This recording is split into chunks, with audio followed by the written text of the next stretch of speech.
Hi, Filter here.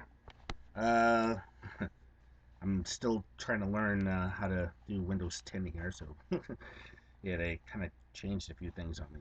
All right, Humans, Episode 8, the season finale. I like to call it One of Us. One of Us. All right, whew. I did some notes here, so I'm going to be reading from my notes, so bear with me on this one. Um, Hobbs. We eventually find out why he's so interested in these scents, these self-aware scents, as he's chit-chatting with Leo. And of course, he realizes that Leo is the cyborg in this whole little twisted drama. The Hawkins family gets interrogated by the authorities. I'm not really sure what to call them. The cops, the authorities, they're just there. In the background is the We Are People rally. And there's something interesting that happens with that, which I'll get to. Um, Pete Pete Drummond. I mean, he's totally freaked out. Imagine somebody who's pretty much your best friend is something you hate. I guess it's like finding. I guess it's like those people who like hang out with somebody and then they find out that they're anti-Semitic, or the guy who's anti-Semitic finds out that this guy that they hooked up with, hanging out with, is Jewish or something like that. It's one of those weird things where suddenly the lines now get blurred because all the bullshit that they had before now doesn't matter. Because it's like, wait a minute, this guy was a pretty cool guy. What happened? All right. The police do not want this stuff about self-aware synths getting out. They do not, and I don't blame them. Um, the Hawkins family, along with Dad and Laura, they decide to let Maddie and Toby go out there and do a few things, like hide things and maybe track them down and the like. The linking of the minds. It turns out five of them can link minds, but there's an incomplete program because they need one more to do it. And eventually we find out who that is. Oh boy. Uh, I'm just now. This is the part. Hobbs. Hobbs is a character in this series. He's very mysterious at what he's trying to do. You're trying to figure out, is he a good guy? Is he a bad guy? Does he care about them? I mean, what's he trying to do? And then you realize that in the previous episode, when George is acting a little wonky, you find out why. But it's revealed that Hobbs wants to create this self-aware program in all sense, because he realizes that people will love their sense, even though that they can't really reciprocate. Although we kind of see it with Odie and Dr. Milliken. We kind of see it. I don't know. It's kind of hard to display, but you kind of get the feeling like, maybe there is something in this guy that might indicate that he has some type of self awareness. Because in that episode, he kind of comes down to comfort Milliken in his dying moments, which I thought was very interesting in itself. Oh boy.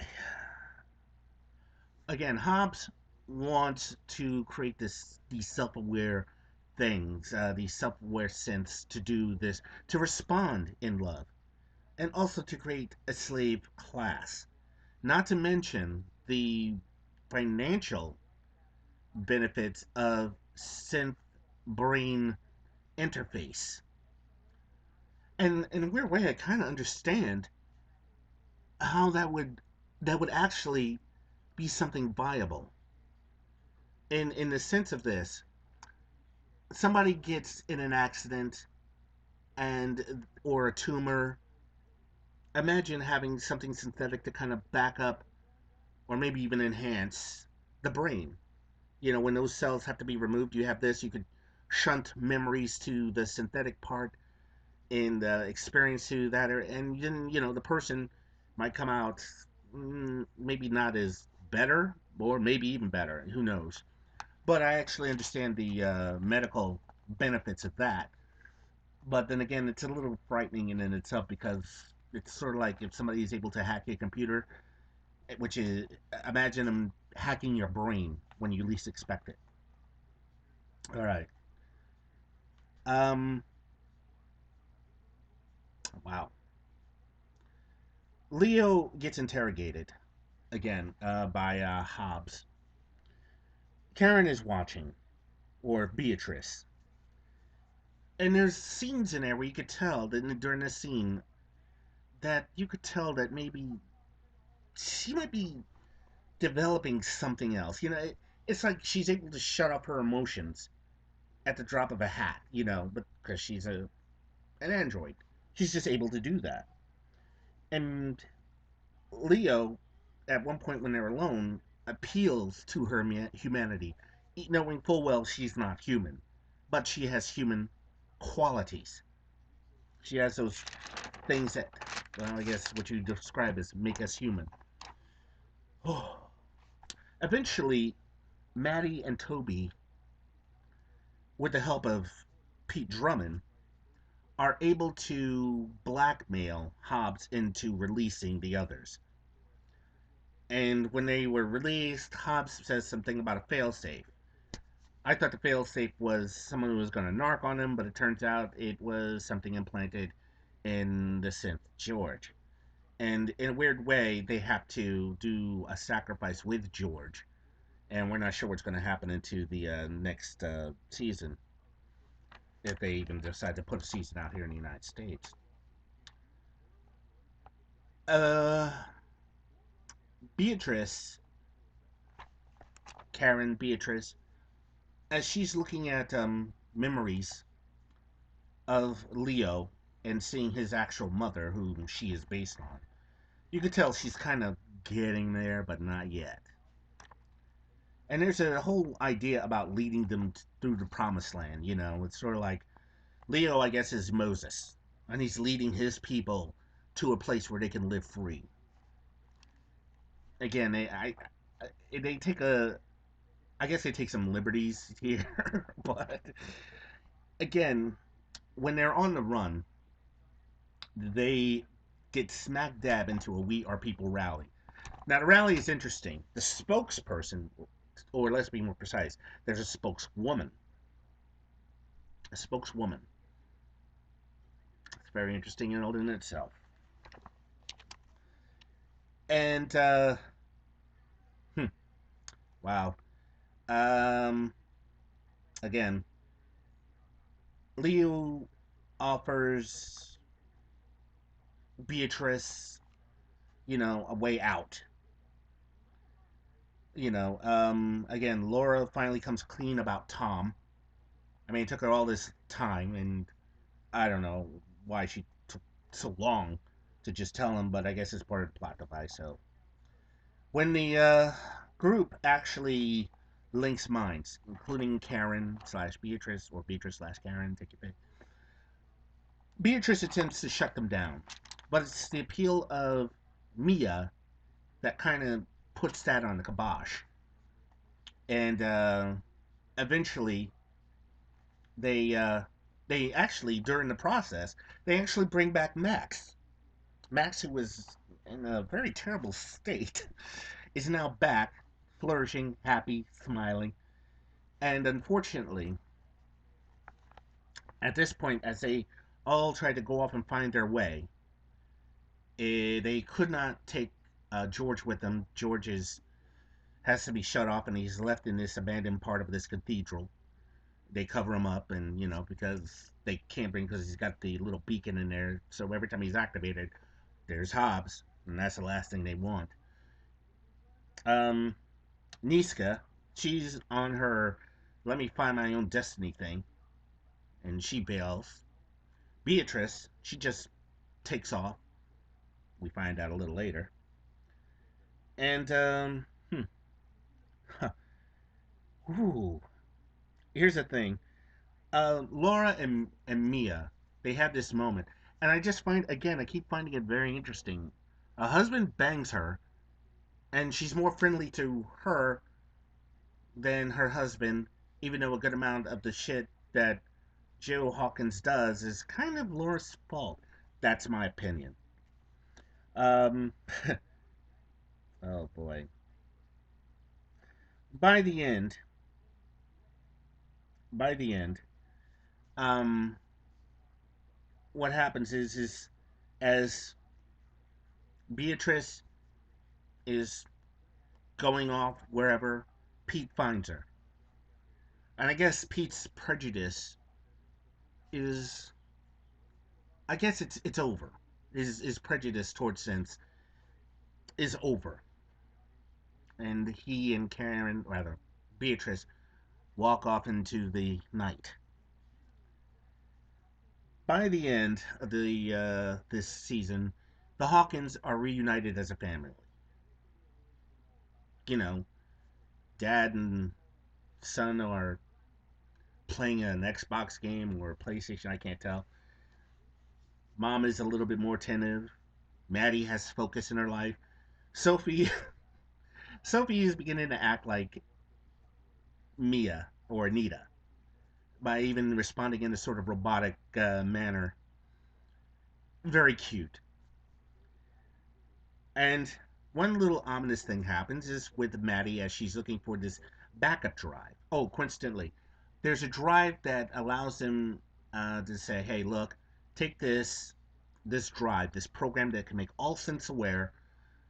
Let's reactivate." Then they realize, let's hold off, and they give the master copy to Laura, and Laura's going to keep that in safekeeping, while Maddie had made a copy of it with her computer. Now we find out that there's a copy. That copy is missing. She doesn't know where it's at. And in the final scenes, we see Niska holding the drive, that duplicate drive, with a weird smile on her face.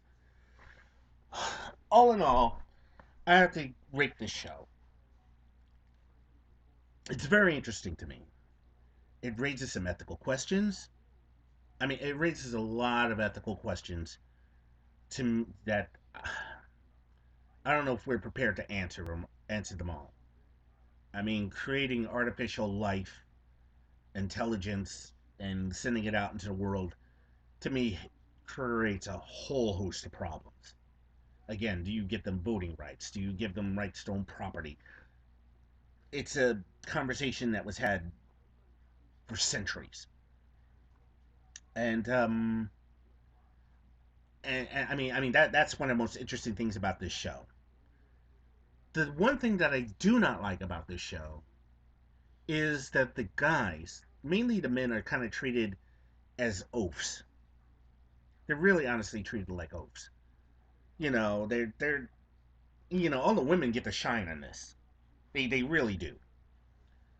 But the guys, the human men to be more precise, with the exception of Leo, most of the human men just kind of stumble about. Toby is a lovelorn, lusting kid who's in love with the synth when Mia was Anita. Um, Joe Hawkins decides to succumb to something which, quite frankly, he really should have held off on. And last but not least, the scene in one of the episodes of The Party in which one of the teenagers attempts to, I guess, rape one of the synths. And I have to get back to this on this one. This is one of the things which kind of bothers me because I would be heavily, heavily disturbed by this as a guy. I was like, what are you doing? What kind of a jackass are you? I mean, I would worry about a guy if he's willing to do it to this thing. You can imagine what he's going to be willing to do to somebody else. But again, there's no real moral center for the boy in this thing, and he's not even drunk. And that's the thing that really blows my mind. He's not even drunk and he's doing this bullshit.